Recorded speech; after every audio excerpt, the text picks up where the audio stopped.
time for the FTW podcast, the wrestling world in all its laughable glory. My name is Harrison, and with us tonight is Joe. Say hello, Joe. I'm glad you guys took last week off so I could be here. Well, you know, a presidential election can't stop us, but a little rain and wind can. Rob, say hello, Rob. Yes, we sent the Coast Guard out and they found Harrison and Garvin. We were cuddling. For warmth. For warmth. Lee, say hello, Lee. I'd just like to make everyone apparent that we are a wrestling podcast that discusses wrestling, not politics, so we try and keep that out of the show as much as possible. In brackets, Lee, full stop. Lee's upset because I told him not to talk about how much anyway, he's British and for some reason he wants to talk about American politics. Garvin, you're about to talk about the WWE's British show that they just did. It's not a British show. It's a show that they took to England. It's like saying...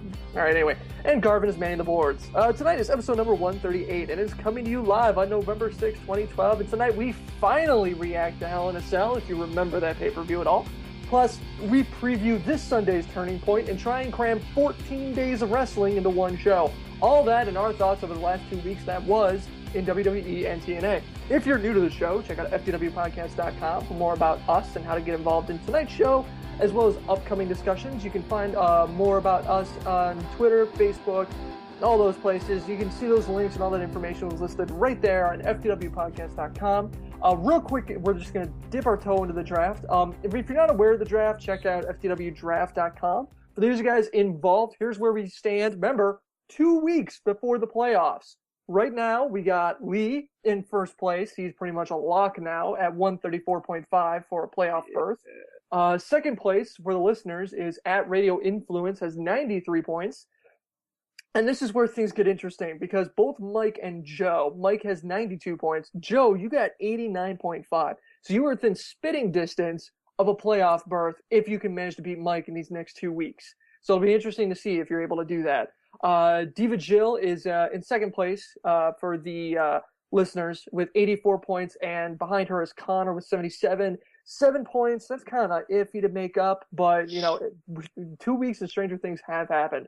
So the playoffs are going to be interesting. After 2 weeks in the playoffs, all of this is reset. We have a 1 week playoff where the two best people from each division face off. One champion remains, and then they go to town to figure out who's best, Team FDW or Team Listeners. Now let's dive right into Hell in a Cell. Hell in a Cell was 2 weeks ago, and well, I mean, going into it, we were kind of all ambivalent about it. I mean, do you guys want to talk about the entire show, or do you want to just dive right into the ending? Well, there was nothing really much that happened. The pay-per-view itself was pretty. Well, I thought it was pretty boring. Really, I think the only decent match was probably the Sheamus and Big Show match, which just nice and classic. Had Big Show winning and it cleanly, which I was absolutely shocked about. It wasn't very good for me because Sheamus typically lost when I actually needed him to win. But besides that, it was a good match, and I think everyone said pretty much that was the best match of the night. All right, Garv, you got a point? Yeah, I think my other highlight of the night was the Miz versus Kofi match. I really like the old school stiff feel that Miz had during his match. I don't necessarily think they're going to continue it, but it definitely felt more, realistic as far as like a wrestling point of view. So that was my other highlight. Everything else, yeah, like Lee said, was pretty cut and dry. Nothing jumped out as above average, really. Well, I thought both Justin Gabriel and Cesaro were pretty impressive. I mean, I thought it was a pretty interesting match. Yeah. The only complaint that I had with that match was the crowd. The crowd was completely dead for it. God, please don't remind me. This was an awful, awful wrestling crowd. But yeah, I think that match was pretty good. But it went exactly the way we thought it was going to. Oh yeah, hands down. But I still thought it was an impressive match. I thought Justin Gabriel showed a lot of maturity in the ring. He's not really so much relying on those gimmick moves that usually high flyer cruiserweights usually rely on. And I'm kind of turning on Cesaro. I'm starting to like this guy. I thought he was, he felt too flash in the pan for me. But I'm thinking this guy has some possible staying power. Well, welcome to the party. You're about 4 months late. Lee, when I make my opinions, I like to make sure I'm right. I don't like to be the first one out there. I want to make sure that when I do You put my follow the crowd. endorsement behind a guy, yeah, I'm completely bullshitting right now.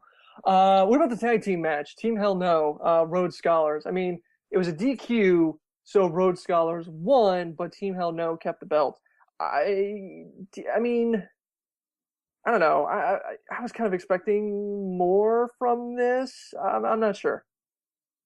Yeah, me too. I really had high hopes for this match.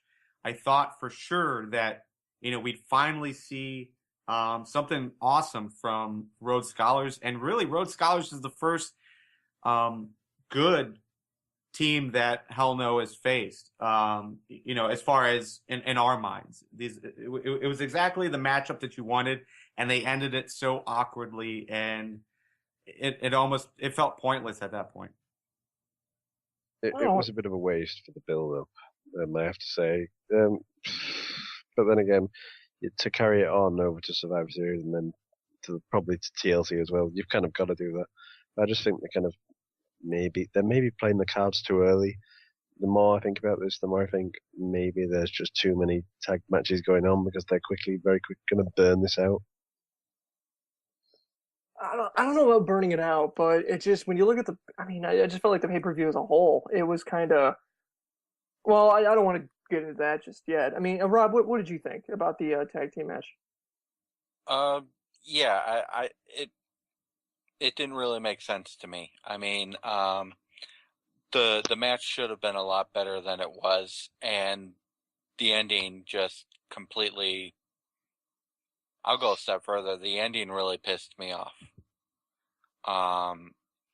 Both teams, I think, deserved a better ending than what we got, and the fans definitely deserved a better ending than what we got. It was just, yeah.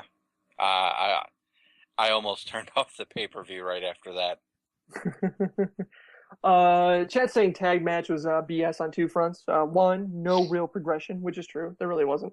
And the minority tag match was way longer.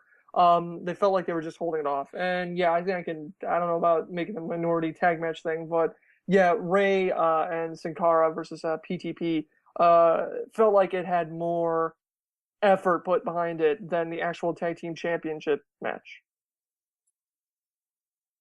I don't know. I just feel like, or I'm just gonna say it. I feel like, as far as the major storylines and the major title pictures go for Hell in a Cell, it feels like WWE is for that pay-per-view was just phoning it in. They were just checking the ball and then hoping to get things going for Survivor Series or something. Yeah, I'm not gonna lie, it was just completely.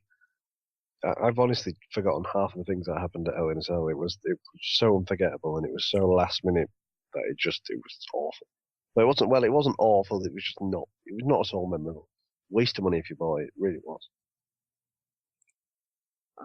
Yeah, I guess you could say that. I mean, you're talking $60. I could definitely feel like I was wasted on it. Well, I'm not gonna lie. We didn't pay a thing for it over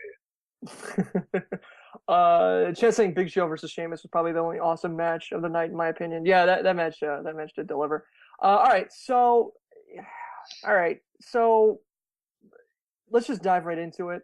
The championship in a cell, the actual CM Punk versus Ryback, and going into this match, the chat, everybody was talking about the fact that WWE had essentially dug themselves into a hole in that CM Punk, who had a streak, was facing Ryback, who had a streak, and they had to figure out a way that they could end it without ruining the heat that either of them had. And a lot of us threw around theories involving, Lesnar and, who knows what else. They raised the cage or the referee stops because Ryback's being too vicious or whatever. And then they did this. The ref bump. The ref actually low blows Ryback, costing him the match. Before I get into what what everybody else said, is there anybody on here that thinks that was a good idea, and then who thinks that was a bad idea? I'm going to say it was a good idea. I just think the reason I think it's a bad idea now is because of what happened on Raw the next night.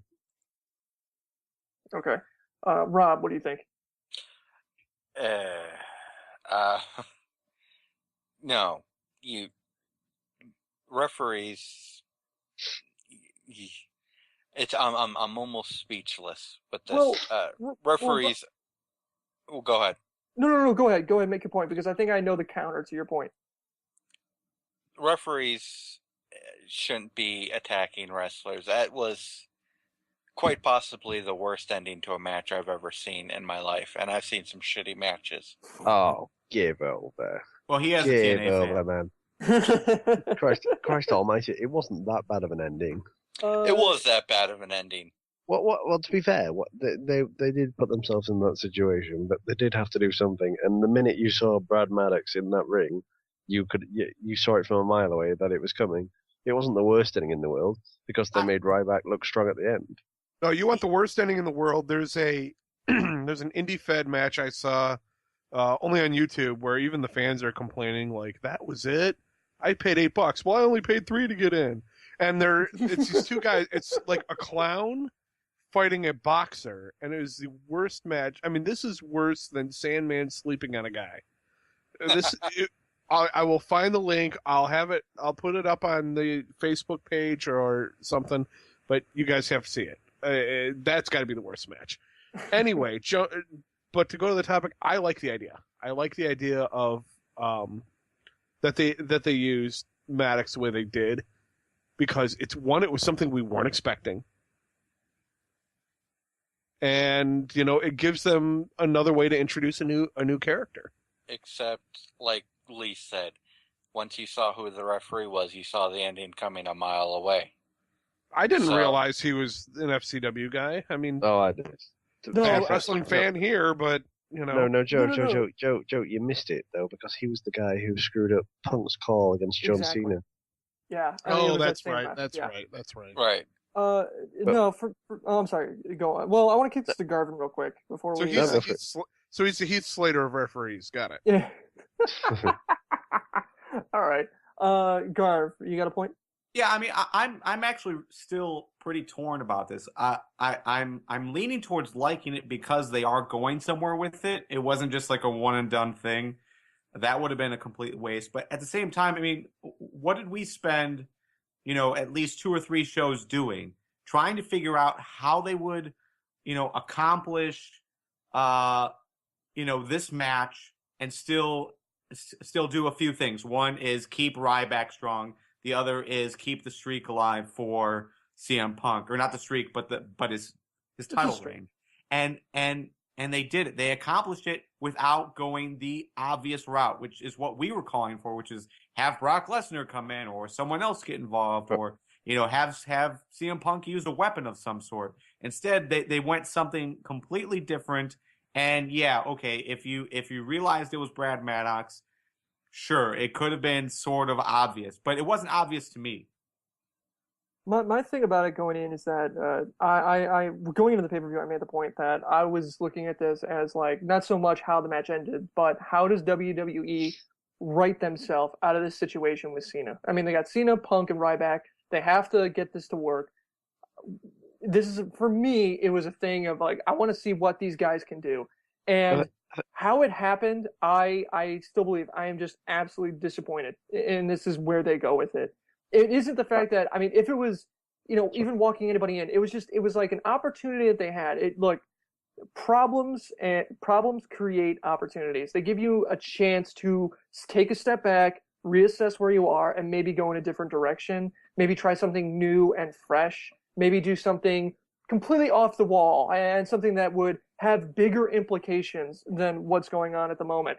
And I felt like that wasn't it. I felt like literally going into Hell in a Cell, they, like I said earlier, they checked it. They checked the ball for another pay-per-view. And they went, we got to hold this off because if we don't want to do anything, we don't want to screw this up. It's like, I mean, really, I just wish that, I don't know, I don't want to say WWE, that creative would grow some balls, but I just felt like, to me, I just felt disappointed. And especially with what happened on Raw last night. I mean, to me, it's just further evidence that they just, I don't know, they just don't have the chutzpah, I guess you could say. But anyway, Chat's saying, then they both climbed to the top of the cell after the match was over, and nothing happening except for the shell shock on top of the cell. Counter that, saying, well, what did you expect? CM Punk to get thrown off the cell? No way WWE risked serious injury to their number one heel. Yeah, that I am perfectly fine with nothing happening on top of the cell. I don't know what obsession people have with throwing people from 20 feet up onto nothing, but it's not going to happen anymore. I'll tell you what, my heart was racing as soon as they started climbing, because just thinking, like, what could they possibly be, going up there to do? So, yeah, at the same time, like, I can see that going on top of the cell. You expect something big to happen. Nothing big happened. But is that bad? I don't know what your class was big, because if you're expecting someone to be thrown off or go through the cell, No, then God, no. I think you're a bit, I think you're just a bit out of it. Yeah, but at the same time, even though nothing like big happened, it's just that the rest of the pay-per-view was so mediocre that it seemed like they needed to do something and they didn't. No, well, the other problem with the pay-per-view was the fact that the pay-per-view was called Hell in a Cell, and we got an 11-minute Hell in a Cell match in a 3-hour pay-per-view. That is the other point, Lee. Excellent point. Yeah, that match was. I mean, even then, it was just ridiculously short. Even it being short, it wasn't even like a really an interesting match. I mean, it wasn't like there was a lot of real like clever back and forth. It was a lot of just each other throwing them around and a few other. Everyone was bumps, waiting for the finish.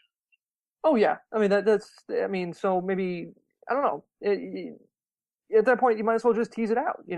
Let the tension build. That's why I'm shocked that they just did it so quickly. Oh, that the ending was one and done, and that was the end of it? It was literally, it's the first time he went for the finisher, and it was literally, he pretty much just, the referee just did him one out there. It was like, I think you're right, you should have just teased it.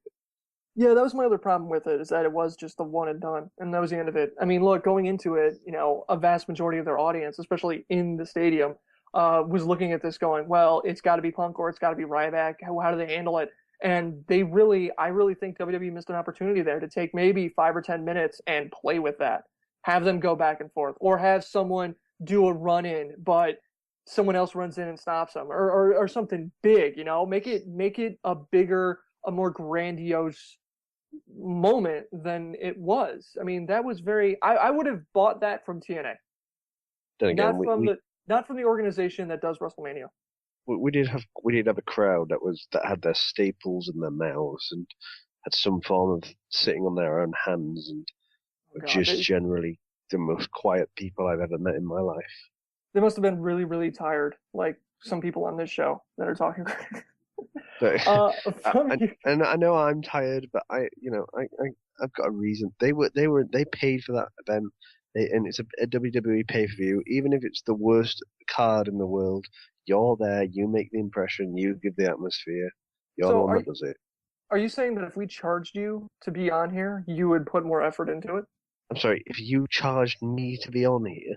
That's what I'm guessing. That's what I'm hoping you're getting at. Why would you charge me to be on here? So you're charging me to come on your show. All right, fine. We won't do that, Lee. Can't say Maddox took a huge bump on the night when Ryback tossed him from the ring to the cage onto the floor from a gorilla press. Yeah, that was pretty impressive for Maddox. Shit. Yeah. So Kyle says the 2 world title matches mostly redeemed the show. Ryback and Punk went to the top of the cell. Ryback somehow managed to not murder Punk, which was good. He called it a C, maybe a C-. It definitely wasn't worth the cost. Robert said the Big Show is the hero of the pay-per-view, but the ending, he blames it on a WWE creative writer. Hell in a Cell match was dry as hell. Dolph didn't cash it in, another problem that he had. They climbed to the top of the cell, waiting for something epic to happen, but they didn't do anything. It was so dry they don't deserve a grade. He's saying that, and this is actually a pretty big statement, saying that TNA Bound for Glory owns October. You guys agree with that? Yes. Yeah. I agree with it. Yeah, but it was just the fact that the actual Hell in a Cell pay-per-view wasn't that good. If it had been better, then we'd have just been having a different conversation. All right. Kevin says, overall, I thought it was a great show. I thought all the matches except the Divas was pretty solid.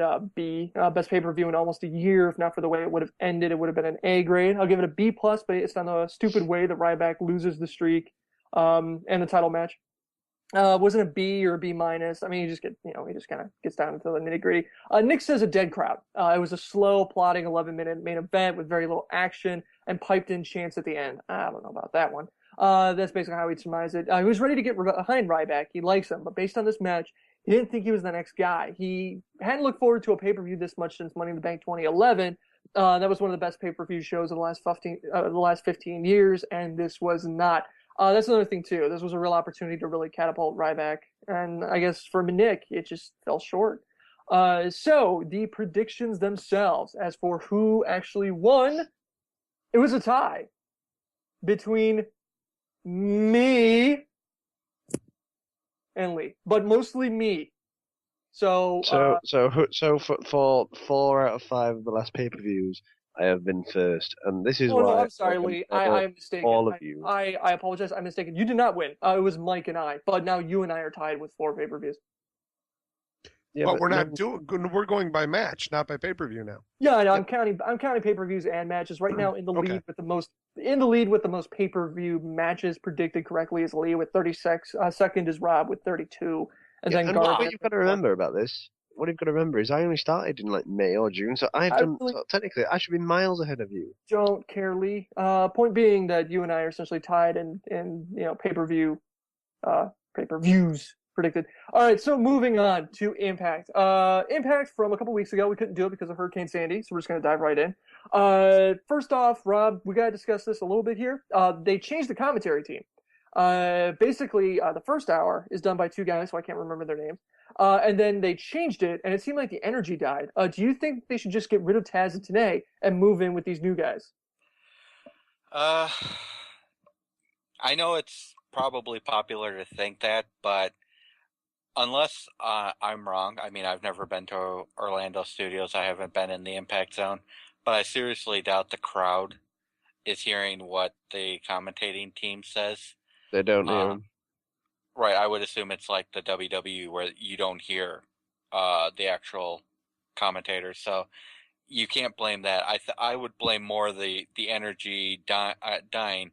I would blame that more on most of the matches and the segments that were in the second half of Impact, because that's what kind of started to drag the show down. You started to get segment heavy.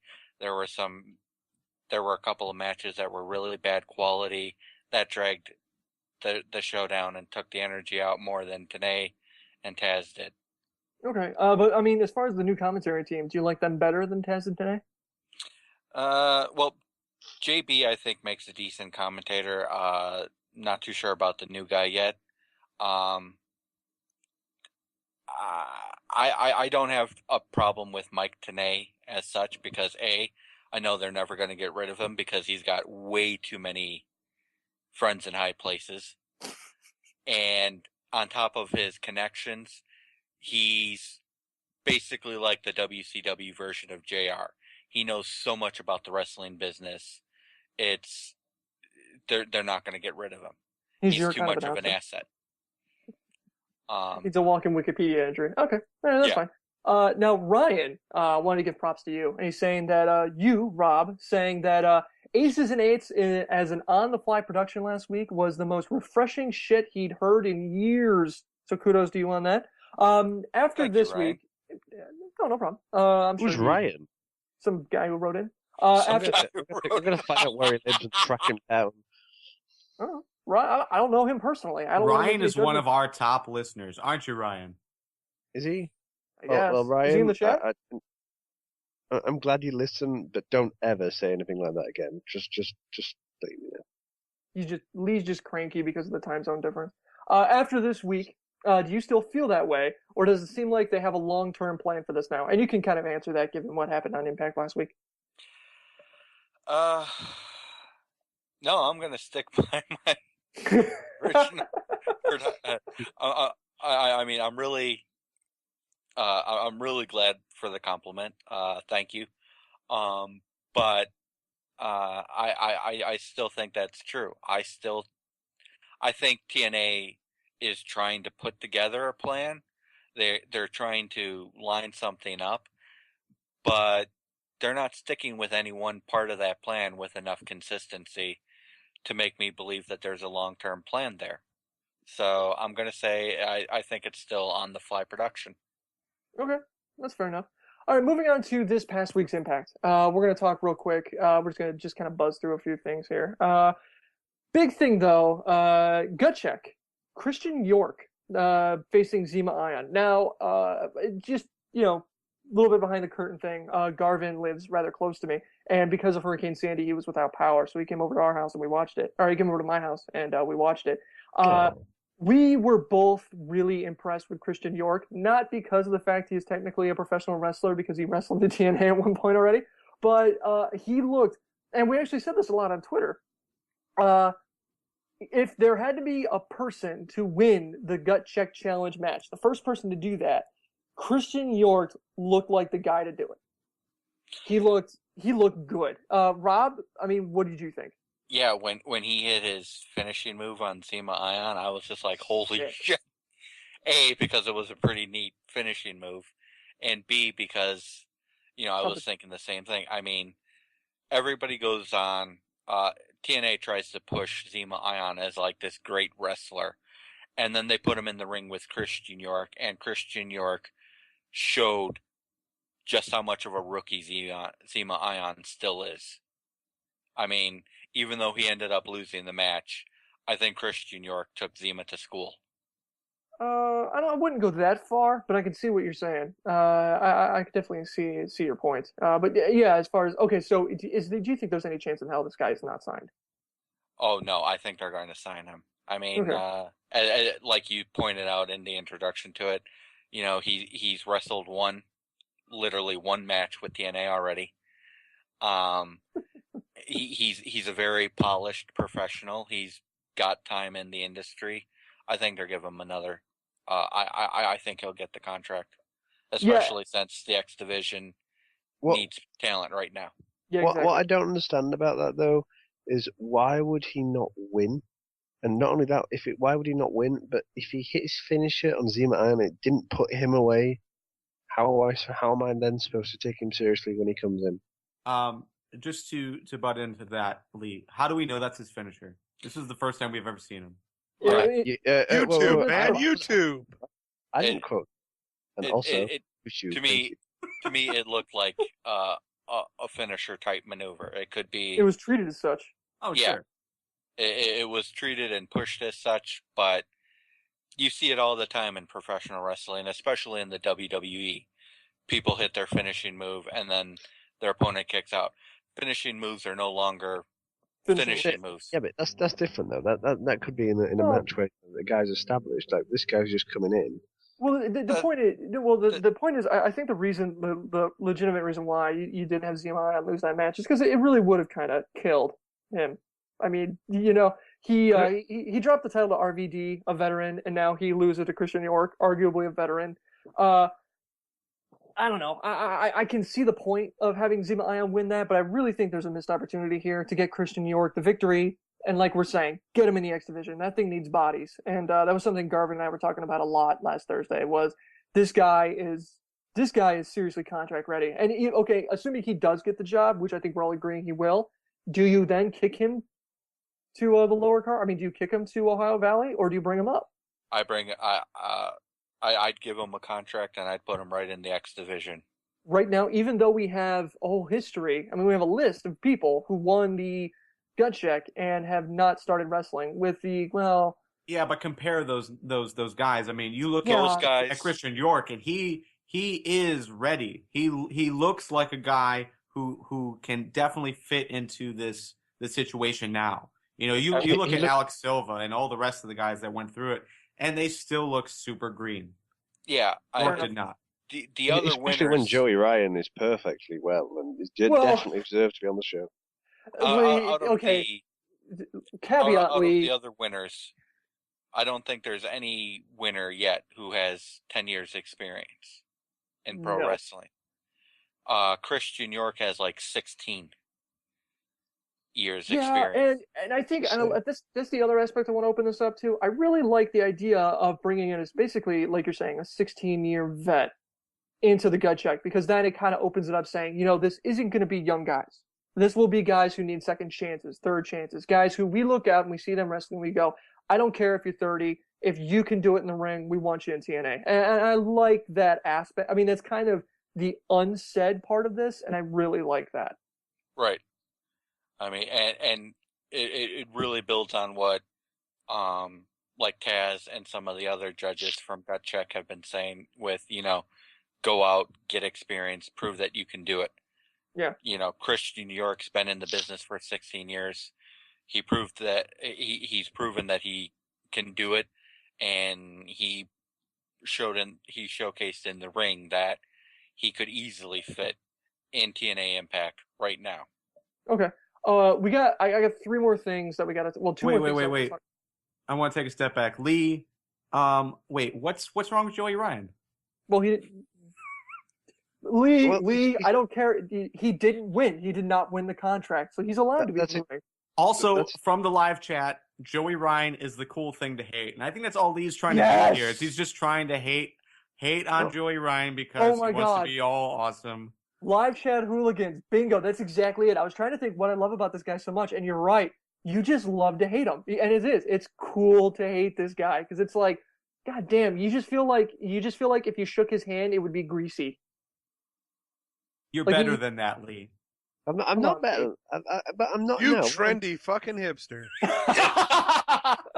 Finally, somebody other than me is being called a hipster. That's funny. Harrison gets called a hipster every week. There's got to be someone cool in this group, and I'm afraid that's just my calling. Okay. So besides that, all right. The only thing Joey cool Ryan. The only thing cool about England is James Bond and the cars, and you, sir, are not James Bond nor a car. Doctor Who. Doctor Who's kind of geeky. All right. Anyway. I'll pretend. All right, so I don't want to get into that. All right, so here we are. We got 3 things I really want to hit on Impact before we move on. It was kind of a heavy show, so I really want to hit it. Rude and AJ. Basically, we got Rude, Storm, AJ, Turning Point. Like Nicholas said, I quite like the concept of the losers being out of the title race, but the potential is they might book themselves into a corner if they get unlucky with injuries, essentially like what happened with Hell in a Cell. Yeah, I mean, this was something that Garvin and I were both really confused about, that we were talking about. Now the question I have, if someone could clarify this for me, from what I understand, it's the person to get pinned. So one person is going to be out of the title race. Right.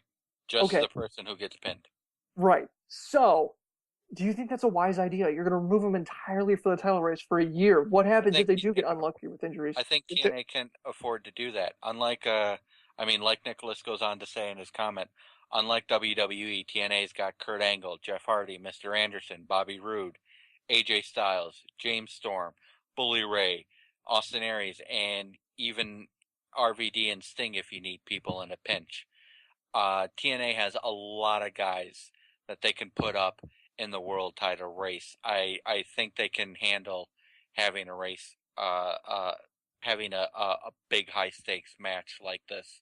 And it's going to draw people into the pay-per-view because one of these guys is going to be going like a year without a world title shot.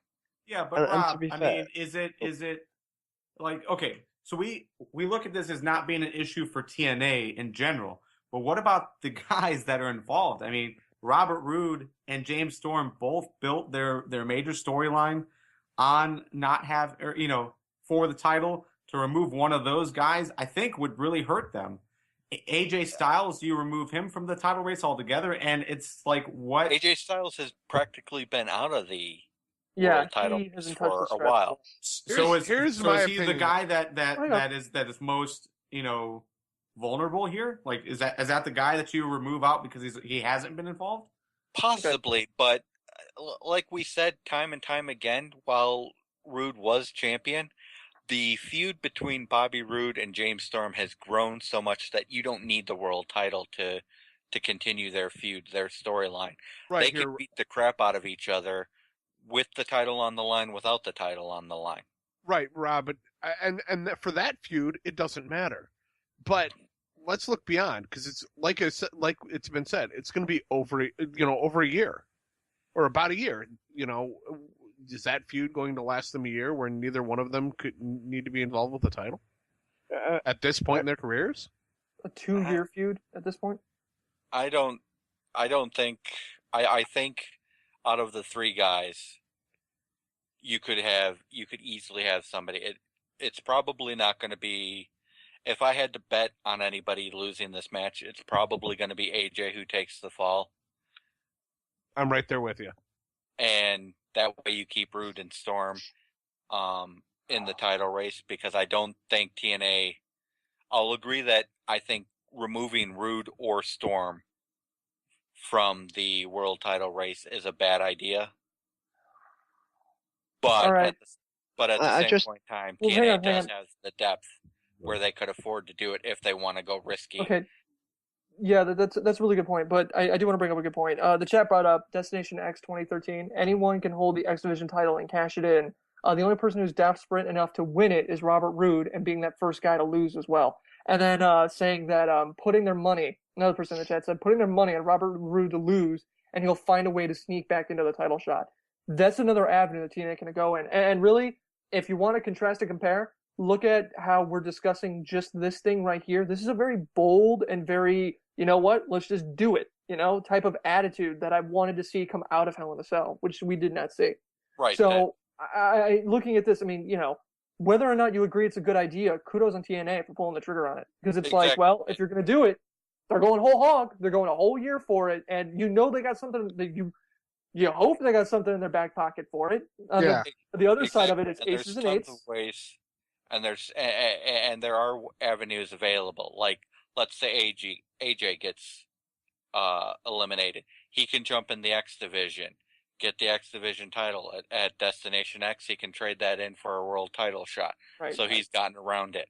Yeah, I mean, there's I don't want to dive into this too deep into this, but yeah, that's one thing I wanted to bring up. Now, the other thing I want to bring up is I've got one question for that listener who said they're putting their money on Robert Roode to lose. Would you put your beer on Storm to lose? Put your beer money. Yeah, there you go. They're great as singles, but I do kind of miss that. I worked hard on that joke, so I'm sorry. I'm out of practice. You're a little rusty. Just for the record on that subject, I think you're looking way too far into that. I honestly think you're looking so far deep into that. They could so easily just have if they had an injury angle and they wanted a certain person to do it. This is the company that brought us Claire Lynch. They would just one week say, oh well, actually, I'm giving you the chance to get a title shot, brother. Whatever it is.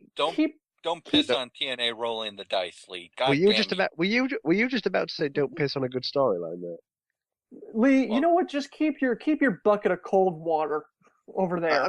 I'm just saying that they can very easily just pull something out their ass. It's a fair point. All right.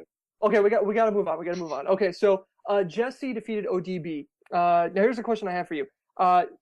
Jesse and Tara, ODB and EY. Do we see the possibility of the Knockouts Tag Team Championships becoming a mixed Tag Team Championships?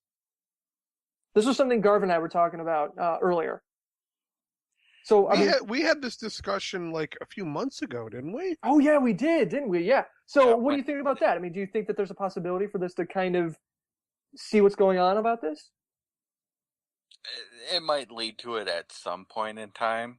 I don't know if they're going to do it anytime soon, especially since they'd have to, allow EY to be a wrestler again instead of comic relief.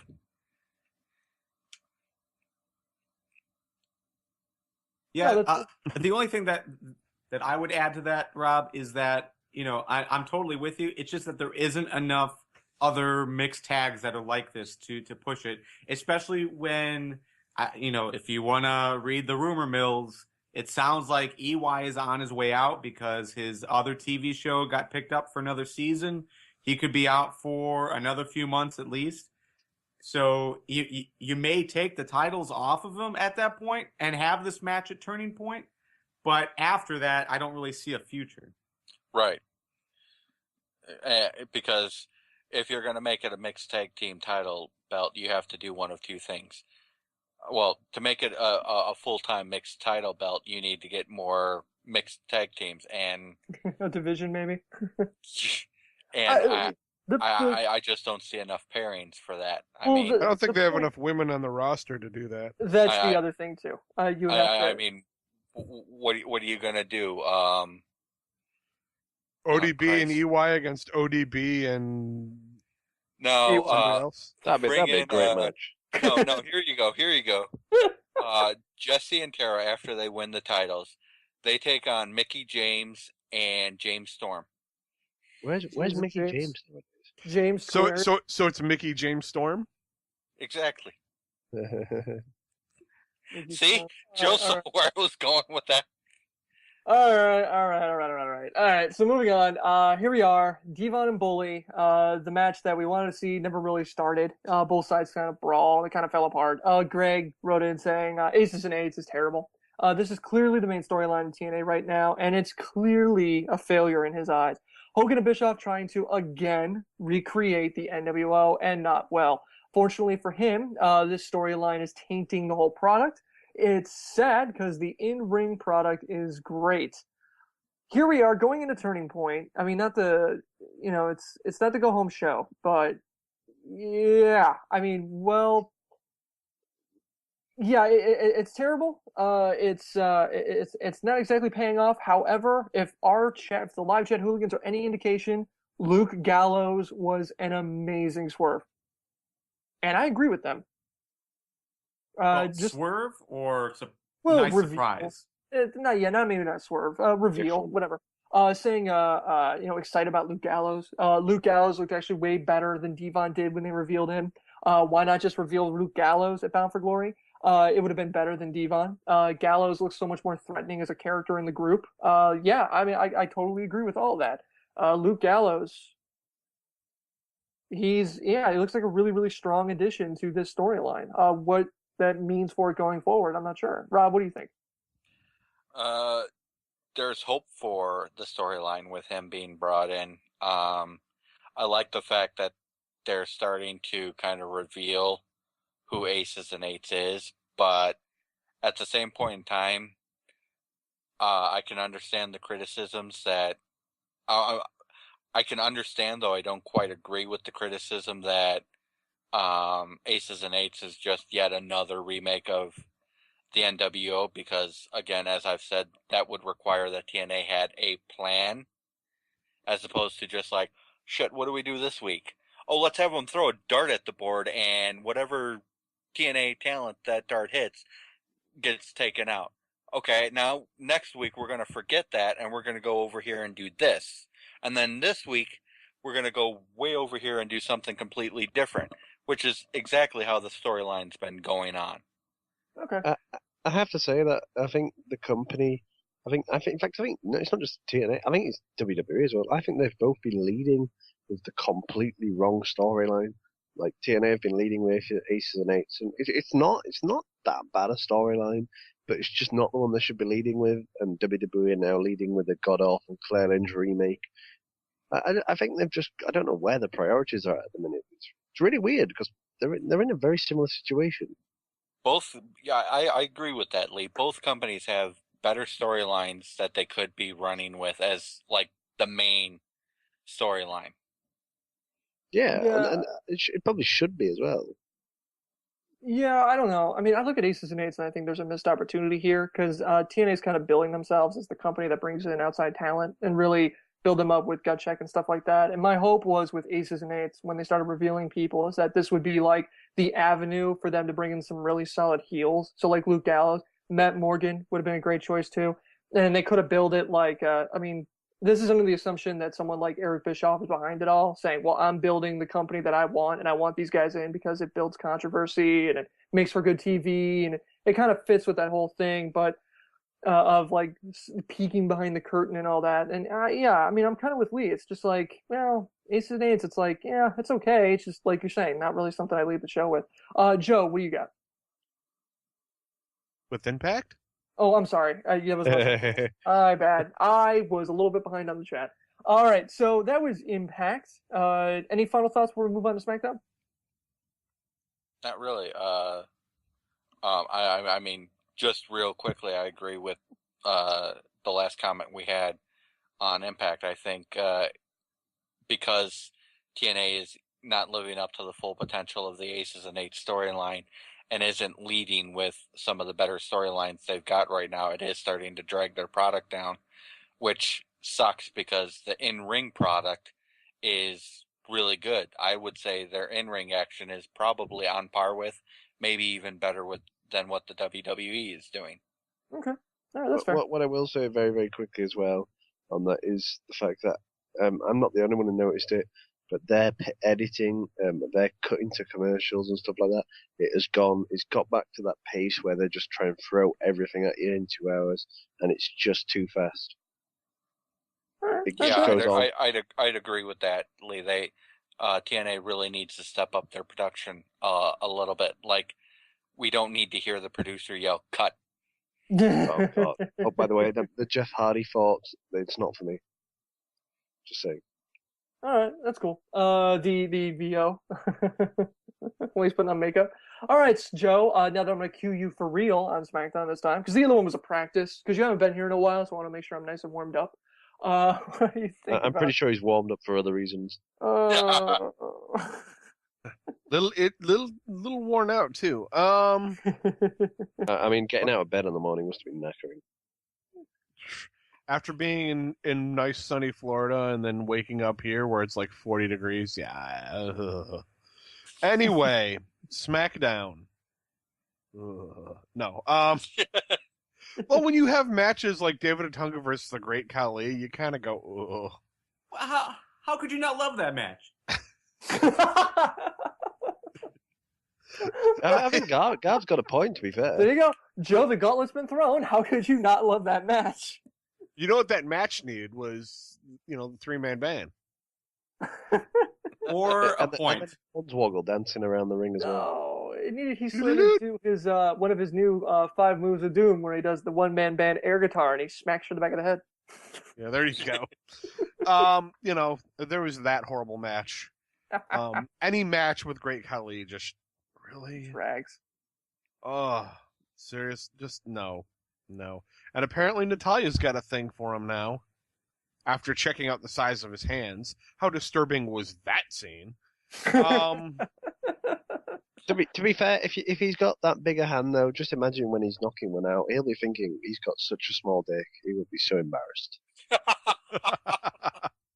That is Lee for you. Yeah, it's 2 o'clock in the morning over here. Was that Lee at WrestlingNewsSource.com? There you go. Some things to take away from this, though. Darren Young beating Sin Cara, which is what should have happened. But then Rey Mysterio turns around and beats Titus O'Neil. I was a little surprised at that one. Not because, with Rey being the veteran or anything. Like, I understand that's why they did it, but you kind of took a little bit of that power away from Titus O'Neil. It was dumb. Sorry. Yeah, I agree with you. Another thing that threw me off a little bit was R-Truth versus Justin Gabriel when both guys are relatively faces. But I was really hoping Justin Gabriel would go over because unless R-Truth is in a heel role like he was before when he started doing a little bit of the little Jimmy and everything was conspiracy, I just don't like R-Truth as a face. I really don't. Yeah, Joe, I mean, I'm with hoping you on that one. I'm hoping he's the heel, and they're going to turn him heel again and do something interesting with him. Justin Gabriel did a great job in the match, though. The main event, The Miz and Big Show taking on Kofi Kingston and Sheamus and beating them. Great match there. Very entertaining. But I think the real star of the show was in the middle of it is Wade Barrett beating Randy Orton. What? What's so funny? Live chat saying face truth is the worst truth. Sorry, Wade Barrett. Go on. Yeah, that guy's been on a tear. Dude, Wade Barrett is just... Yes, he's been tearing it up. It's been awesome. Yeah. Loving his work since he's been back, and I can't wait to see more. He's Sheamus 2.0. Yeah, but he's talented instead. Hence the 2.0, the improvement over the previous version. Are you just saying that because he's not American, or what? That too. Mostly I just want to get in trouble with the fans. Sheamus isn't best. American either. That's what I'm. Well, Thank you, Rob. Welcome to the show. wow, what the fuck happened to me there? So the best thing to come out of England since 1976 is Wade Barrett.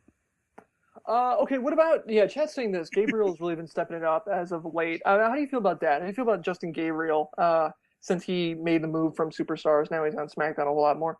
Do you think he's really kind of showing up? I like Justin Gabriel. I've liked him since the Nexus days, and you knew as soon as you saw him in Nexus, as soon as he hit that 450 splash, you're like, this guy's not going to be a heel. I don't care if he's in a tag team with Ginger and Flippy and Ginger are together. Flippy and Ginger! It doesn't matter. You knew he was going to face. What the fuck just happened? What? Flippy and Ginger? What? Oh, you weren't here for that, Lee. Oh, You had to have been there, Lee. You had to have been there, yeah. Flippy and Ginger. That was my name for their tag team with Heath Slater and Justin Gabriel. If you need to name a tag team, you come to Joe. It is what you need to do, and then that's what you do now.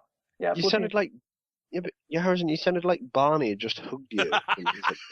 Maybe he did, Lee. Genuinely scared. Genuinely scared. You're killing Joe. You're Just killing kidding. Joe, Lee. Oh, You Well, selfish- someone has to. wait, It's no, not my fault. He gets ridden for 7 days a week for the last week. He's got to cough at some point to just try and breathe. Hey now. All right. So anything else from SmackDown, Joe? Or are we ready to move on to? no, we can move move to Raw? on. Let's move on. All right, let's roll on to Raw, or as I like to think of it, nope. Hang on a second. Let's get a redo here before we start to commit. Lee, the big news that's coming out of Raw is it's the Survivor Series match that's been unmade and then made again. Mm, Your opinion? Good, your well, I think the triple threat match is official. Think, hope, pray, because the Team Foley versus Team Punk did not work at all. I'm really glad they changed it, but it shows how short-sighted they are with their booking. It's much more. Yeah, I don't know why there was never a WWE title match in the first place. It was a mad call, a really mad call for that to happen. So I'm really glad they've changed it. But the way they got there last night, it was so silly. I mean, we were in the arena last night and we didn't dig it at all. Like people were just cheering on Vince. That was literally it. No one actually got. Everyone thought it was just kind of like one of those segments. Oh, so you were there in the arena? Yeah. Oh, okay. Well, sorry. I mean, I don't want to sound like I'm accusing you of it. So the crowd wasn't there because it seemed like the crowd was, they were okay. To be fair, the crowd were pretty decent all night. There was a period where you could just tell it was filler after filler after filler, but bar that, it was all right actually. We were pretty hot for most things, but some of the segments were just awful. Okay. Anything awful speak out to you? Heath Slater versus Jey Uso. Sorry, I legitimately I didn't want to post any spoilers on the Twitter site, but Jesus Christ, when that match happened, I just did not know what to say. They were just stood there. The crowd were just. You could hear a pin drop. It wasn't as bad as Hell in a Cell, but we were just like, what the fuck is going on? Especially after Wade Barrett had just come out and he got the applause. It was just like Obama had been reinducted. It was such an applause. It was mind blowing. Okay, we're gonna put the brakes on that. Moving on. All right. So from the chat, written in, Jesse wrote in saying Vince completely embarrassed Vicky on Raw last night. Are they going to use this as an opening to bring Paul Heyman in? I'm honestly tired of Vicky since they made her general manager. She's been progressively losing reactions from the crowd, probably because of the Cena AJ angle as well. What do you think about that, Lee? That they would oust Vicky to bring Paul Heyman in with a Survivor Series pay-per-view coming up in 2 weeks? If that's what they do, then they should have just put Paul Heyman in straight away. The fact that Vicky was put in there was so stupid. It makes us look like absolute idiots, and it makes us look like we just don't remember a thing. As far as the whole Cena AJ angle, there are no words to describe that. There really are. It just gradually gets more painful and painful every week. Yeah, It, Chet's. I'm sorry. it's the worst thing I can think of the WWE have done this year, and there have been some bad things. Chet saying Raw was crap. Creative showed their cards last night, i.e., that they screwed up. Saying Maddox cut a decent promo and the crowd was awesome. I don't know, they were British, so. Well, the Anyway, crowd. Yeah, excuse me, sorry. The crowd we have in America recently, Chicago. terrible. I'm sorry, Lee. Chicago. Yeah, you're naming Chicago was one good place. like a year ago. All right. They fall. You're naming one place, and like if you look at the recent Raws, the crowd have just been flat as hell. We've come there and we liven the place up a bit. And I'm sorry, that promo by Maddox was good. I enjoyed the promo by Maddox, out of that. Yeah, but we did not take him seriously. Everyone in that arena was just going, "Who are you? Well, it's because of the flannel shirt with the vest over it. Anybody, I can understand that. Outside of that, man, that was money. I wouldn't say it was money. I'd say it was okay. For his first time, I'd say it was okay. I wouldn't go as far as money just yet. Better than William Regal. No, it's how could you say that? What's wow. You've just been on a honeymoon and you come out with shit like that. I've never been a William Regal fan, so I can say that. I think you actually personally insulted me just now, Joe. Shut up. As far as Raw being crap, though, and someone said, who was it, Creative showed their cards last night. I think what it showed last night was, as much as I enjoyed the show while I was there, when you watch it back, you realise just how screwed at the minute the booking is, because they've just changed the main event for Survivor Series a couple of weeks before. They've changed the teams completely round. There was no booking last night at all. It was legitimately just all over the place. It really was. It was bad. Oh yeah, hands down, it was terrible. Like I said earlier, I really would have hoped that coming out of Hell in a Cell would have a chance for WWE Creative to do something creative. And after seeing what they're doing, I mean, specifically with, this is something that I was talking to Garvin about. They should going into Hell in a Cell, the situation they were in with Ryback and Punk. That's understandable. You can give them a pass on that. No one saw what happened to Cena coming. They had kind of the immovable object, the unstoppable force. They had to do something with it. That's okay. Coming out of Hell in a Cell, you had to have been prepared for what you did there and then how John Cena would play into that. And it's just... you just look at it and you think, this is it, guys? I mean, you made this situation. They put themselves, at this point, this is their own making. And I am just becoming incredibly disappointed with what they're doing with it.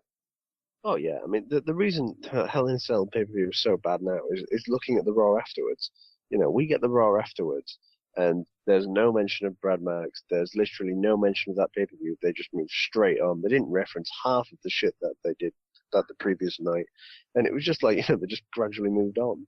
And then they just announced, Team Foley versus Team Punk for the main event, which included the tag team champions, the IC champion, and the WWE champion.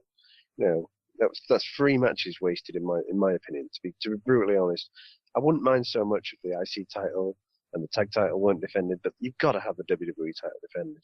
And people can say and argue all they want, but effectively, he's 2 days away from a year. You've got to threaten that. You've got to take advantage of it. And the fact that they did, it was unbelievable that they missed such a big thing like that. Yeah, I mean, it's something that you look at it like, Lee, 2 days before a year. I mean, they got to do something with that, and they, up until last night, they weren't. Nick wanted to bring up that they announced that Jerry Lawler will be returning to Raw again next week, and wants to know our feelings on it. Real quick, I'm just going to run through the show, see what you guys think about that. Joe, what do you think about Jerry Lawler coming back next week?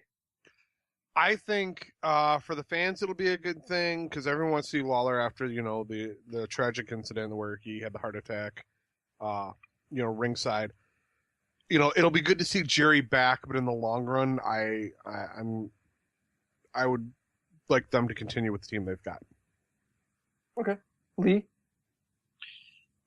It depends how he comes on. If he comes on and he says hi, does a little promo, so it's just saying, I'll be absolutely fine with that. He shouldn't come back to the commentating desk just yet, in my opinion. I think you can honestly wait until the new year just phase this little period out and gradually bring him back in slowly but surely. But, yeah, I mean, I'm happy to see him back though, and well, absolutely. Okay. Rob.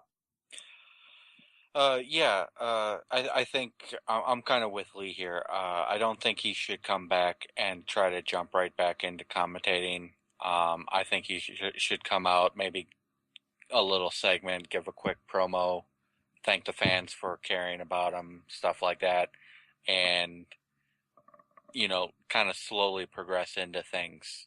Make sure that make sure that physically he's able to start getting out on the road again and everything, so that we don't have another unfortunate incident like what happened in Canada when he had the heart attack. Yeah. I'm kind of with Joe on this one. But really, King, we're glad you're healthy. Please don't come back. I mean, just the quality of work. That's just all it is. And I'm sorry. I'm just going to judge him based on that. We're happy you're healthy. Please don't come back. We're happy you're healthy. Get a new wife. Enjoy her. Or whatever. Yeah, she's like 17 or something. Whatever. No, I mean, look, I'm just going to set that aside. I'm going to be frank. Did you say she's 17? Isn't she like super young? His girlfriend? He's single right now. No, he's dating like this girl that's like in like her late 20s or no, she's in like her late 20s or 30s. Oh, whatever. I don't want to turn this into TMZ. My point is, it's not PC. It's kind of a dickish thing to say, but I'm going to stand by it. I said King needs to be off beforehand, and I'm standing by it now. I mean, yeah, it's hard to separate emotions from that, but I'm sorry, dude. Chat saying Cole's better at commentary because of this. Yeah, and JBL is stepping up. I mean, that guy is money.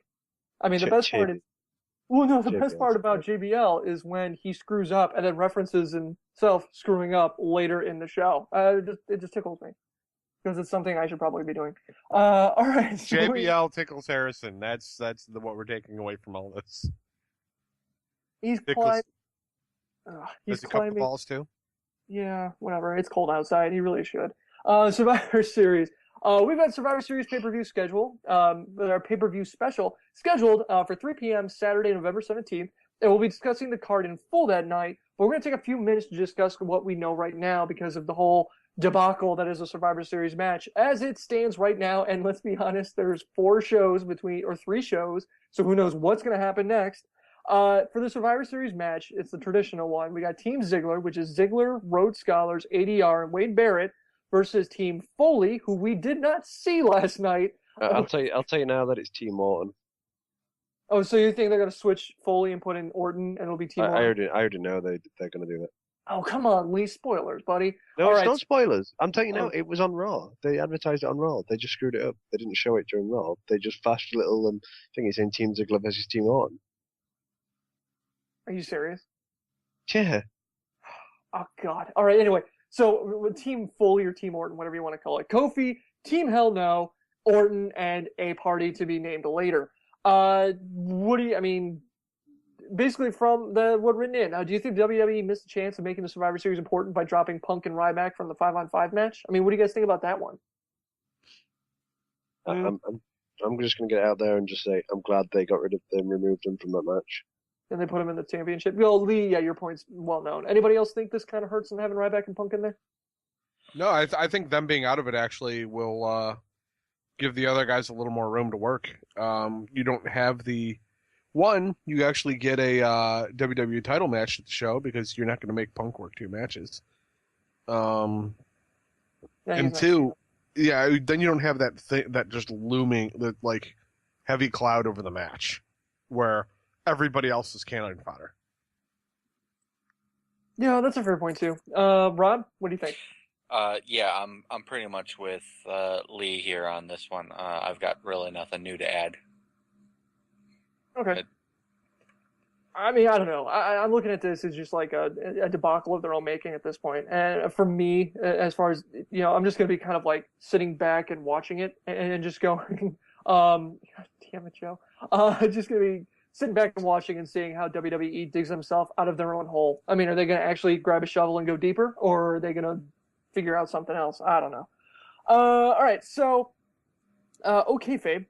Said, why did WWE feel the need to build up a very decent 5-on-5 match to more or less change the entire pay-per-view completely in less than 3 hours? I'm going to start this by saying because WWE Creative did not plan ahead on Cena coming back.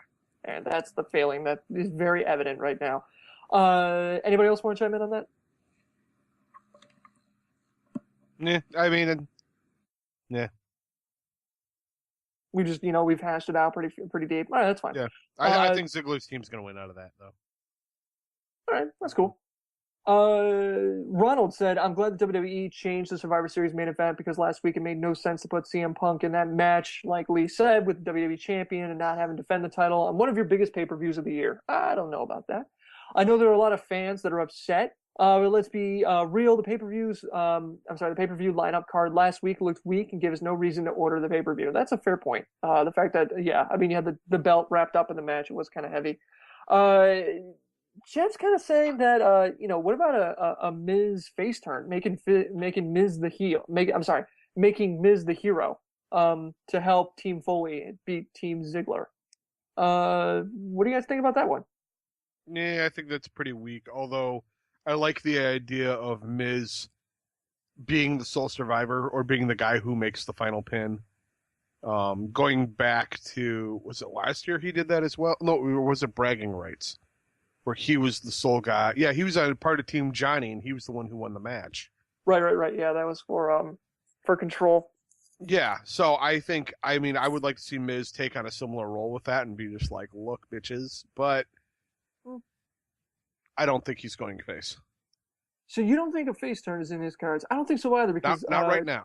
Yeah, not right now because his new look, and Garvin's been talking about it a lot, that he's been he's been wrestling pretty stiff. I mean, his new style is kind of more of a old school brawler type of feel, and that normally you don't really see very often in a face.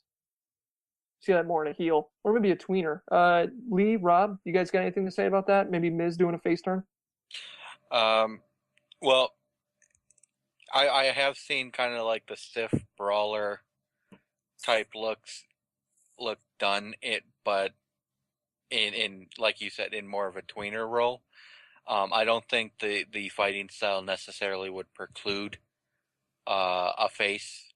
I mean, that was pretty much the style that people like Fit Finlay and Stone Cold Steve Austin have used, and both of them were faces at one point or another.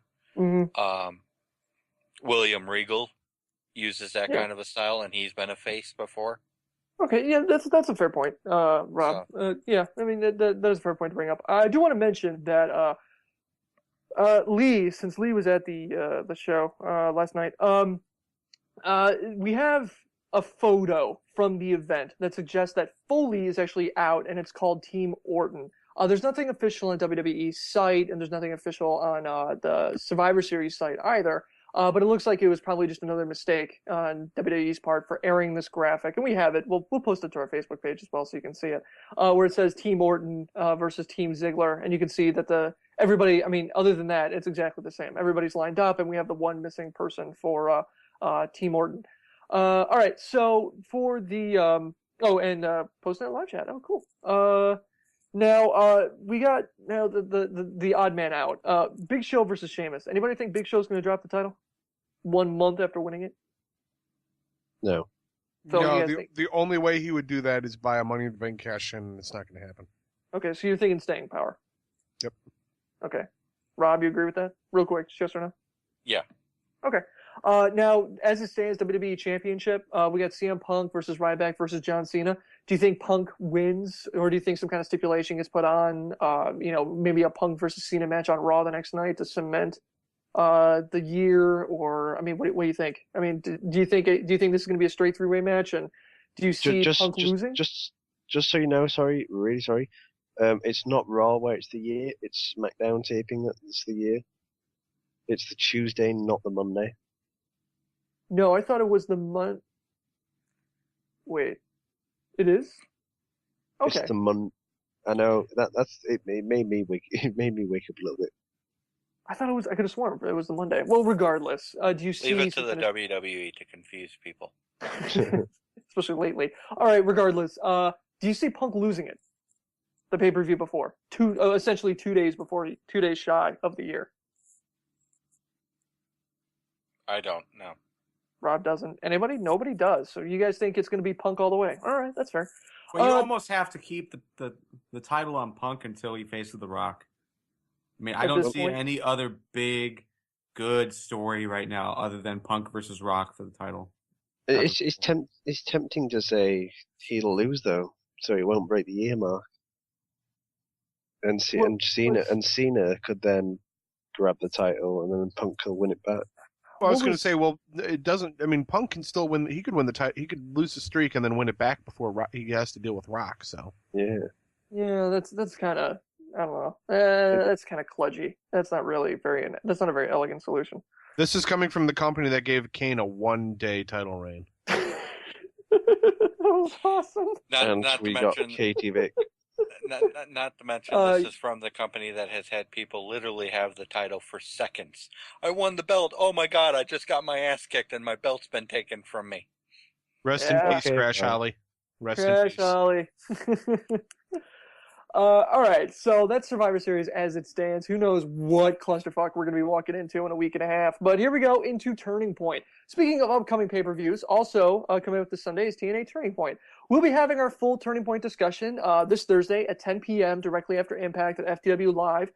It's a lot of fun. You definitely should join with us because it's cool to be talking about the pay-per-view with Impact fresh in your mind, and a lot of the time it's most of us just like talking about how crazy Aces and Eights is. So join us then and take a look at the full card and what we expect, what TNA needs to do to keep our attention. For tonight, though, let's just take a brief look at it as we know it. Right now, we got Devon versus versus, I'm not calling him the new whatever. Devon versus Kurt Angle. Cyborg. I'm not calling him Cyborg. Damn it, Garvin. All right, I'm taking. I'm gonna take Kurt Angle to win this one. Anybody else? I mean, who's taking who? I'm taking Angle to win. All right, Rob's taking Angle. Lee, you taking Angle or are you taking Devon? I'd be tempted to take Devon just because he's just to establish him as the leader, and so they can. But at the same time, oh dear me, such a hard call. I hate these calls. I'm going to put Devon for the minute, but that may change. I'm going to go with Devon. He's basically your second in command, from what we can tell. It would be really difficult for them to bounce back from that if he lost, because that really makes the group weak, I think. So you'd have to go with Devon. I don't know. Going into it right now, I may change my vote. But Kurt Angle's a freaking cyborg. Hulk Hogan said so. Stop calling him that. Joe's taking Devon. My thing is, I may change my. I'm with Lee. I might change my vote depending on what happens on Impact. My angle is, Devon's going to look strong, but he's still going to lose, just because Kurt Angle has his new gimmick, whatever it may be. So I doubt they're going to want to burn that right away. Joe, you got a thought on this match? Cyborg. No. Oh, God damn it. No, Devon. Devon's going to take this one. Jet's agreeing with you, and Garvin Lee. They're saying that Devon's going to take it. And very Mo White. I don't know. I might change it on Thursday. TV Championship. This is a no DQ match. Samoa Joe versus Magnus. I don't think Samoa Joe's going to drop the title. I mean, that'd just be silly. Joe's going to go into kill mode, and it's going to be a bad night for Magnus. And it's going to be awesome, right? This match is going to be spectacular. I think Magnus does have a title run in him, be it the TV Championship or something else, but I think that now is not the exact time. I think they want to push Joe a little bit more to help build the TV Championship up, and then we'll see it happen. Yeah, Joe, you nailed it. That's basically it. Lee, what do you think? Yep, Joe nailed it. Yeah, I did. Yeah. Like your mom. Garv, what do you think? I'm going to go with Magnus. I think it'd be kind of exciting to have, the titles to switch hands here. Only because moving forward, they'll continue to go back and forth. So because if hot potato.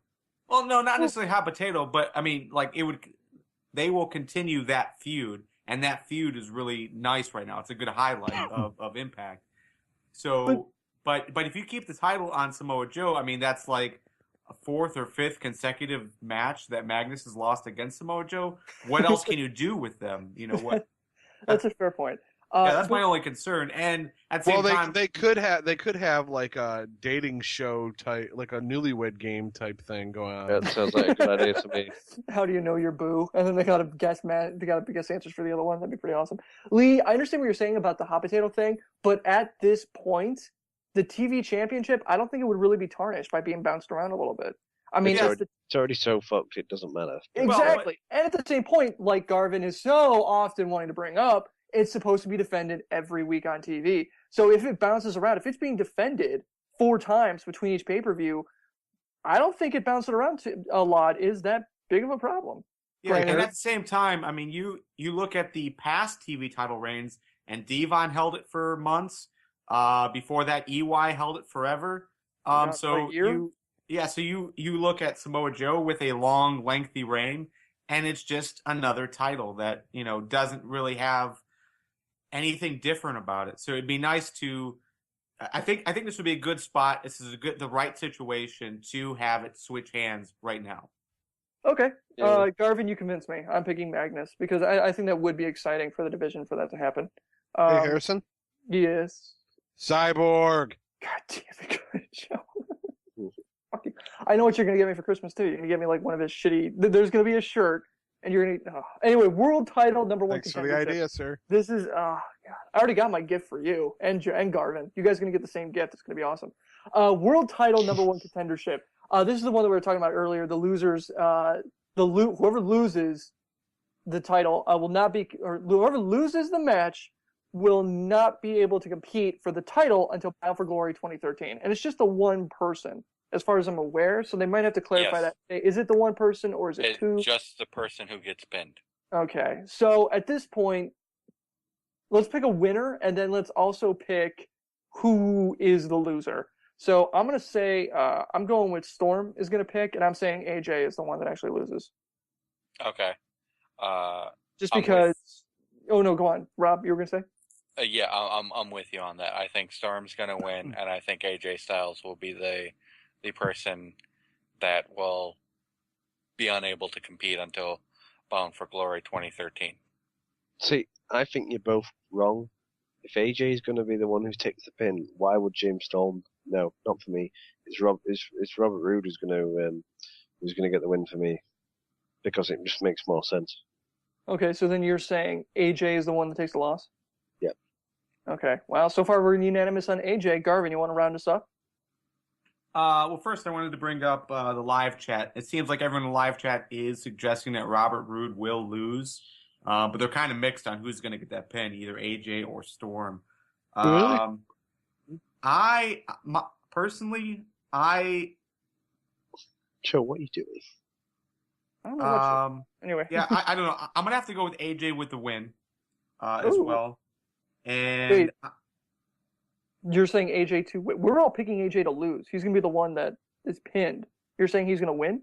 Yeah, I'm saying AJ is going to win, and I'm going to say Robert Roode is going to lose because I think I'm okay with him losing more than anyone else. You know, and at the same time with AJ winning, think back to our conversation before Bound for Glory, and it was, what if they try to bring AJ into the Hall of Fame type of thing, and he was going through that whole, like, crappy Claire storyline. If they give him another title reign, that makes him, you know, a bigger deal and could go into the Hall of Fame and be more accepted, I think. But AJ's also, out of the 3 competitors, AJ's also, pretty, for lack of a better term, he's also the youngest. He's the one who could wait, who could afford to wait until Bound for Glory 2013 more than Robert Roode or Lance. God damn it. We're doing that again. James Storm.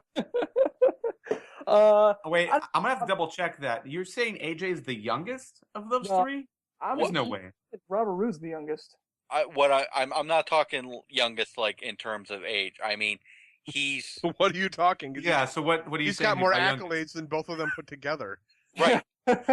I'm also saying he's the one who could afford to wait.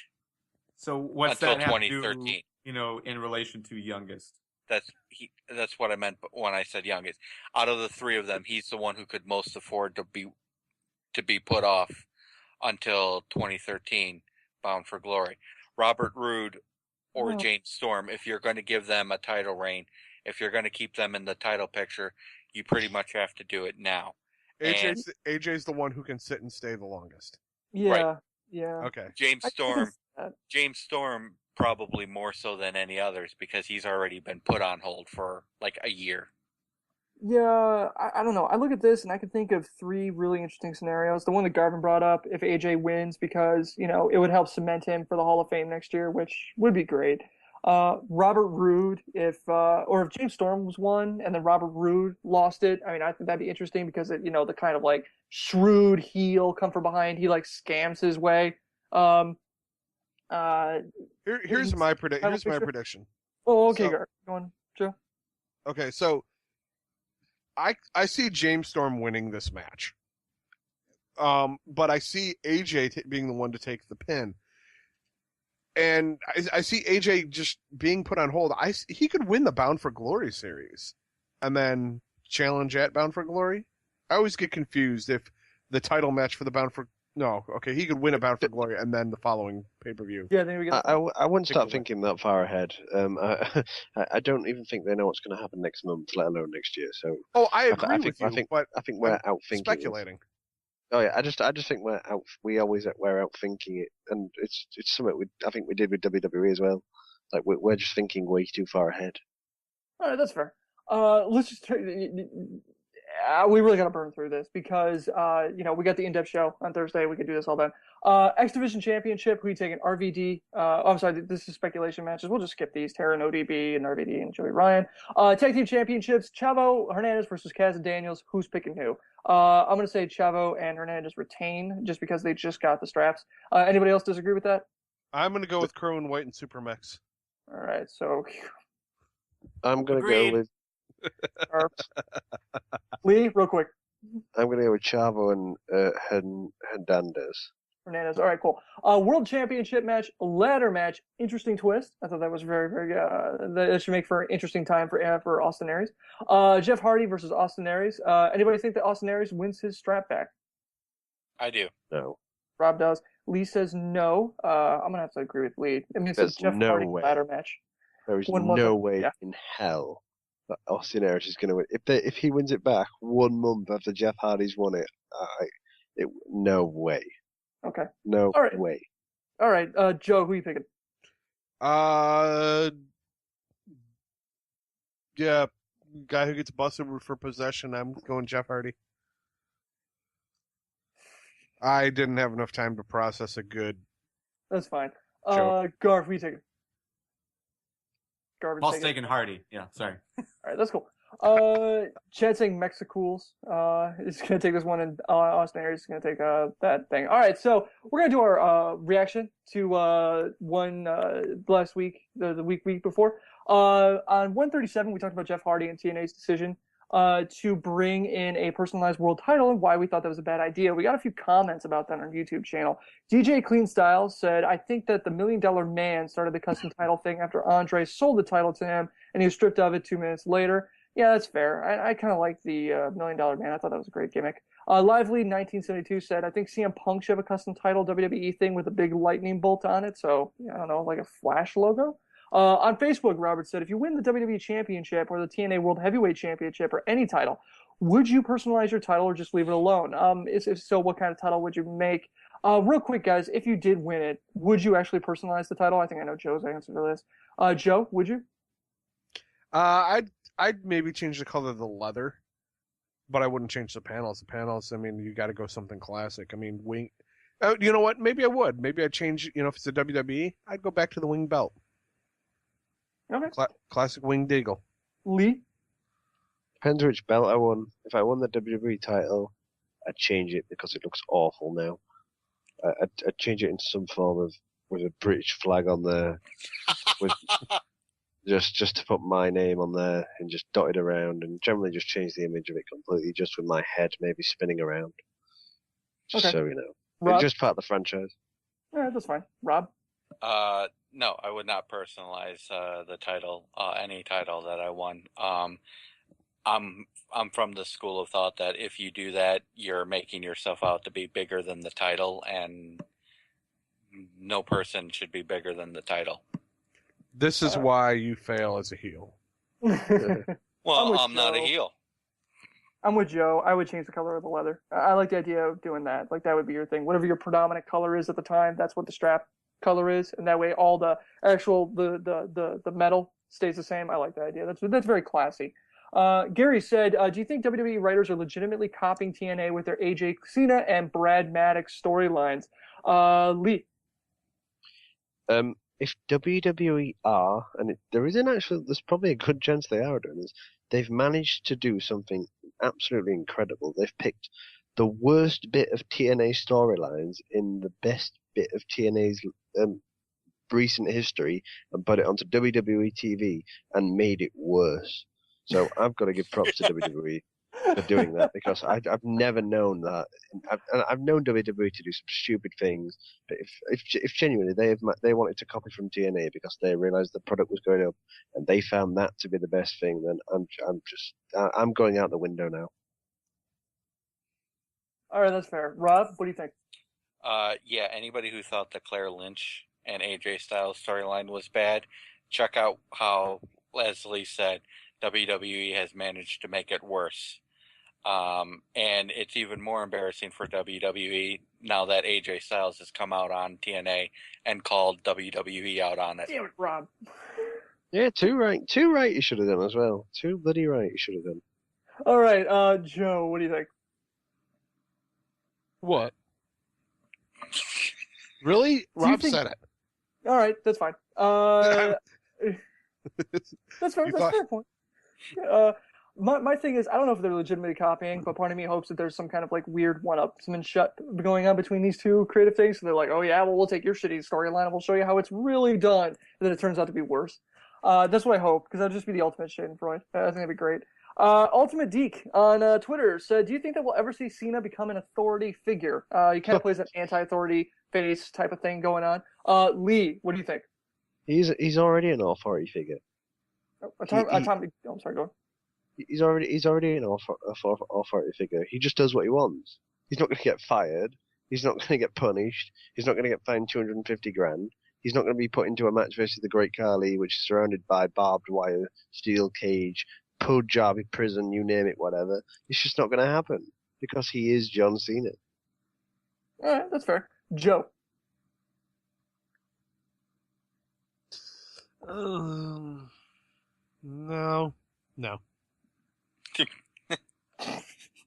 Rob. Thoughtful, insightful answer there, Joe. He put a lot of thought. He did put a lot of thought into it. If he did not tell us what that was. I mean, at least it sounded like it. All right, Rob, what do you think? I'm with Lee. I mean, he already is. Cena can do whatever the hell he wants. I think he's already an authority figure of a sort. Will he have like an official title by his name? Probably not, but he already is, in practice, an authority figure. Yeah, he's an authority figure. If not in front of the stage, I mean, when you get to that level and you're essentially the face of the company, you don't. I imagine he's a lot like the Undertaker backstage. If you are endorsed by him, he carries a lot of weight. So I see that type of thing going on. So if Cena's got your back behind the curtain, you're in good company. If that makes him an official authority figure like Triple H, I don't know, but there you are. Matt on the Mark's Facebook group said, first, let me say that I'm a huge CM Punk fan, but my question is this. The ratings are down, attendance is down, pay-per-view buys are down. Who do they always blame when this happens? The WWE champion. Ratings and attendance aside, he insults his fans on Twitter, even before his latest heel turn. He punches fans, he blades, and he is now on record saying that he's an atheist, which I don't see that being a problem, and I kind of take personal offense that that's a problem, but whatever. So why is Punk being so protected during this downturn? Is it for us hardcore wrestling fans who admire him so much? What do you guys think, Joe? I don't think that they're like truly like protecting him per se. I don't think the atheist thing is an issue. Thank you, Joe. The only way it is it's that PG say your prayers take your vitamins thing. Oh, So if you go to say your prayers, who do you say them to, Vince? me. Sorry. No, Well, Vince. me. I'm gonna take a bit longer than 30 seconds because I'm gonna break this down. The ratings are not technically down, and the reason I say that is because over the first 2 hours they're actually steady away. It's just the third hour they're less than down. Attendance is also not down. Pay-per-view buys are actually up on last year. Who do they always blame? They tend to blame the people that we like. So Punk can be in there, but now Punk's in that level. Where is it? He insults his fans on Twitter even before the heel turn. That's because he just picks up stupid comments and makes examples. For example, some people just talk absolute crap to him, so he just takes the piss, which is fair enough. He punches fans. That's just an isolated incident. He blades. Yeah. He doesn't blade. He's just teasing everybody. He doesn't blade. And now he's on record as an atheist. So what? That's his choice. There'll be different things about that. Why is Punk protected? Because he's the number 2 guy in WWE, and if he wasn't protected, they'd be screwed. All right, Rob. Yeah, I'm pretty much with Lee on this one, and there's other things going on in the company with WWE that's accounting for some of the problems WWE is having. Their shitty storyline writing, their lack of ability to develop their own talent, the injury bug that's bit WWE hard this year. So any protection that you might be seeing is more WWE realizing that there are mitigating circumstances to some of the problems that they're having. Okay. Yeah, I'm kind of with Lee on this one. Yeah, it's easy to say that, especially when you look at ratings, but when they went to 3 hours, they knew they were going to take a hit on ratings, but they're still making an insane amount of money in advertising. If you ever see WWE on one of their earnings calls to their investors or something, and they say actual revenue is down, that's a problem. But as it stands right now, WWE is diversified enough that they can take a hit like this and they can have this downtime. And yeah, it sucks. And you can see that they're trying to push themselves out of it. But to then all of a sudden lay it onto one guy and say this one guy is either the problem or the solution, I think is a bit heavy-handed. And at this point, for WWE, that's not the case. I do hope it catches up. Sorry, I do hope it catches up to WWE. I really do, because this, like, the booking they're doing now is just absolute. It's crap, and I really do hope it catches up to them. You hope they learn a lesson. That's fair. I don't. All right, I don't want to put myself on a cross by saying that I don't understand why being an atheist is a bad thing. I just wanted to say it because. Hey-o! Yeah, I've been crucified a lot for being. Okay, I'm gonna stop. Anyway, the point being, I don't see how that's a problem, but that's because Anyway, Jesse wrote in saying, "How are they going to have Mark Henry return? When he does, would they ever have him feud against Ryback?" Joe, what do you think? I really don't think Mizark's going to return. I think that.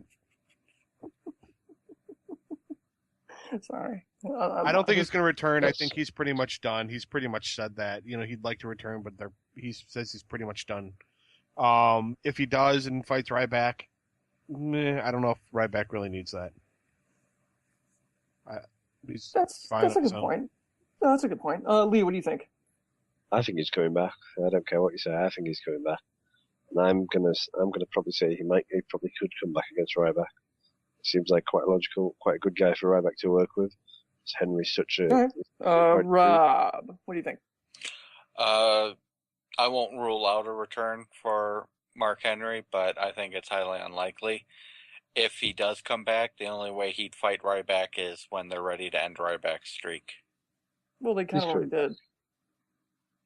So he's coming back. Legitimately end the streak without having a referee nail him in the balls. A finger poke of doom scenario. All right, that's fair. Yeah.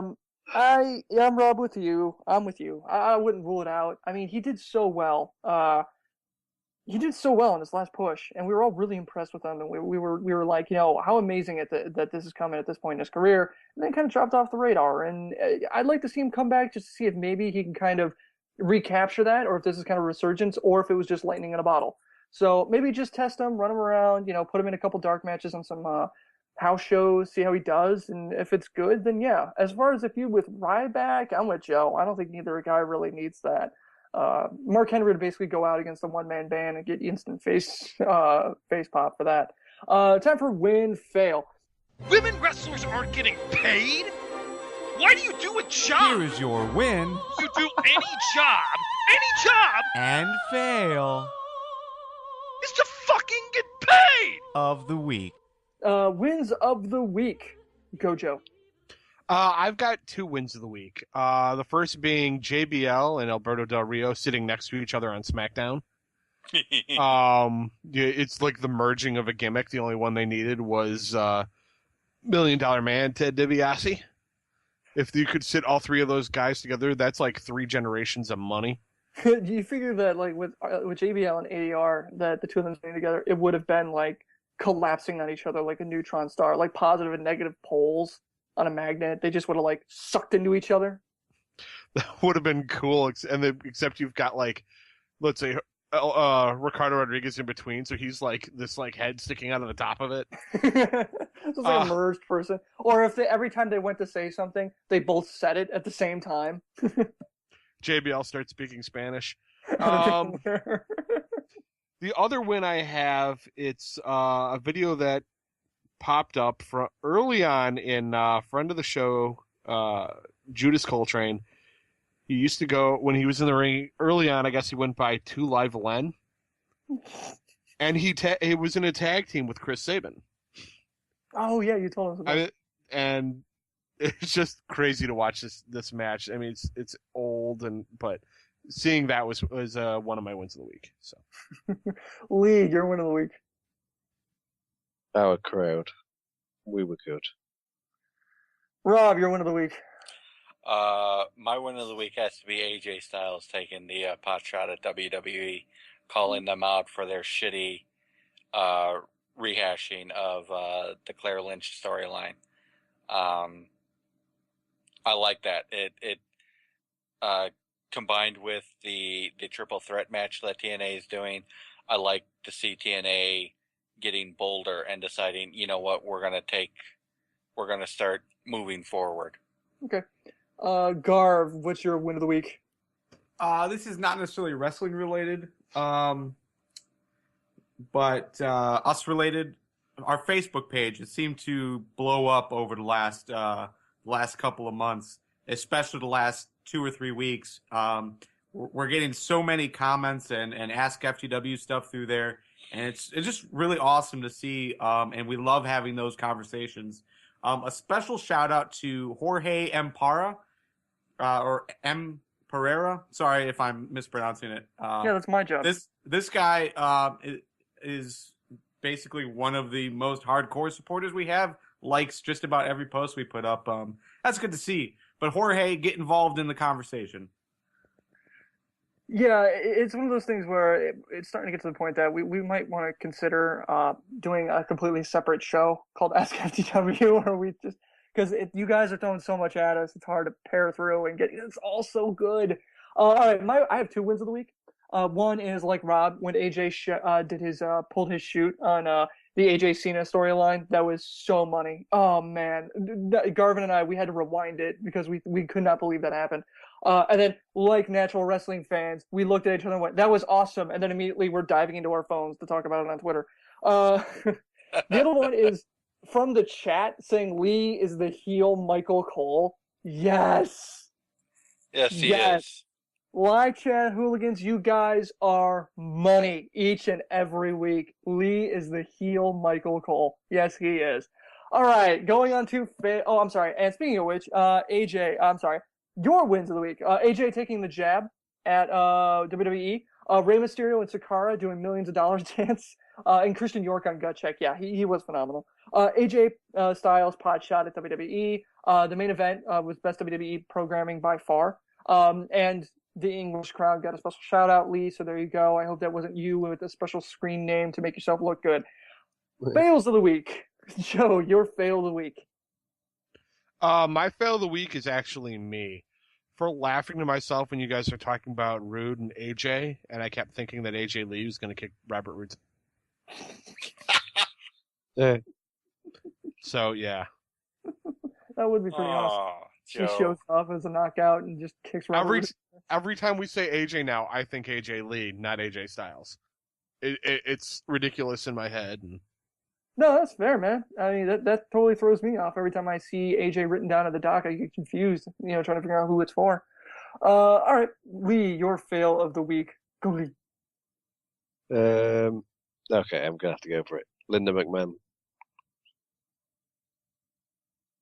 Yep. Yeah, Okay. she's not winning the her. She got her ass kicked. Like her ass, she spent just under $100 million, and she was not even close to winning. Wow. Okay. Rob, your fail of the week. Lee took it, but I was going to, but I'm going to stick with it. Linda McMahon, people go on and on about money buying elections. Well, like Lee pointed out, she spent $100 million and she's getting her ass handed to her. It only gets you so far. Maybe it's a reflection on how bad Raw has been recently. All the Raw fans are showing up to vote her out. We're not Fuck voting for this. you. We want better Raw. The organization your husband runs sucks. So we're gonna take it out on you. All right. My fail of the week is the redo Raw that we had on Monday. Jeez, guys, it just felt like, I don't know. Raw felt to me like it was written by an 8-year-old. And then when we say you can't do that, Jimmy, he goes, "Oh no," because then Wizard came in and turned everyone to frogs, and it was like, oh god, it was just awful. It was just awful these past few weeks. But it'll be exciting to watch. Awesome imitation of an 8-year-old Harrison. I have an 8-year-old nephew. Okay, well, his birthday party's this weekend. I don't know what to get him. I was thinking about getting one of those wrestling plushies that Kofi would you like used to throw in the wrestling buddies? Wrestling buddies, thank you. Fashion buddies or whatever they Fashion call them? buddies or whatever they are. Yeah, you know what I'm talking about. You can get them I think you can get them at Kmart or something. Yeah, something like that. You might get them a couple of those, or a board game. I'm not sure. They only got a kids version of Settlers of Catan. Anyway, fails from the chat. Oh, I'm sorry, Garth. What do you got, buddy? The very obvious fail. Hurricane Sandy. What the hell, man? Yeah, that really screwed us up. I do want to clarify, if you're wondering why we were not on last week, Garvin and myself live in northern Ohio, and when Hurricane Sandy swept through, Garvin lost power, and I had power intermittently on Tuesday, and we did not really want to trust doing a live show where we could literally drop out at any moment. Where everybody on the show is fine. We really hope if you or any of your loved ones are affected by the storm, we hope they pull through. If you want to make a contribution, head to Red Cross, definitely donate through them. Every contribution helps. I personally, I have friends in New York, and I was constantly texting. I couldn't even text them. I had to text them through G-Talk is how I got to communicate with them. But we hope that everybody is being able to pull through, and that we feel, we're with y'all, But we're back, so here we are. Fails from the chat. Hell in a Cell pay-per-view last week. AJ and the John Cena storyline. Linda McMahon. Harrison. Me, as usual, of course. It wouldn't be a show if I didn't tank it. WWE changing a Survivor Series structure, and then Linda McMahon. Morgan wears Hogan's robe from WrestleMania. I disagree with this. I thought that was awesome, and I only hope each week Matt Morgan comes out wearing another piece of Hogan-esque history. So, a week from now, he's wearing everything. I want him to wear the old red Hulkamania shirt. I want him to come in the robe. I want him to have an old belt. Something. I want all of it. Just stack it on him, and then he just comes out, carrying all of it. You know what? Wheel him out in a ring like Hogan's match against Andre the Giant. Pull him down the ring in a mini ring like that. Don't forget the fist helmet. Yeah, the fist helmet. I posted this on Twitter that I wanted to see Hogan see everything, and a fan wrote in and said, "What about the fist helmet?" I showed Garrett, you got to do this. Look up Hogan's fist helmet. Oh my God. Do you think that's at the shop? It was the worst gimmick ever. Because Hogan was going bald, WWE decided to cover it up. And I think it was only for one match where Hogan was wearing its helmet with a fist on it. And he won by headbutting the guy. It was terrible. Oh God. Oh, wow. Yeah, right? Yeah, there, Joe got it. It was only out for one match. Isn't that awful? Wow. Oh, I wish I knew who came up with that idea. And WWE got a fail from the chat saying how someone was making a redo of the AJ Thor storyline even worse than the original, like Lee and Rob were saying. Yeah, so the Fist Helmet 2012. All right, so that's it. That's the show. Why not check out theftwpodcast.com for more information about us and how to get involved in the future. There's a support tab where you can donate, buy merch, as well as link to us on iTunes, Stitcher, so that you can rate us. We accept no less than 4 stars, and we think we deserve no less than 4 stars, at least according to our parents. Thank you, everyone in the live chat. You guys are awesome. You are money each and every week. Live chat hooligans representing. We record every FTW podcast episode on Tuesdays at 8 p.m. Eastern Standard Time, assuming a hurricane isn't hitting, or 1 a.m. Greenwich Mean Time at ftwlive.com. Thank you so much, guys. See you next Tuesday. And don't forget, we got a TNA preview show for Turning Point Thursday. Check us out, 10 p.m. FTW Live. We'll see you guys then. It'll be right after Impact. It's going to be a blast. All right, talk to you guys later. Peace out.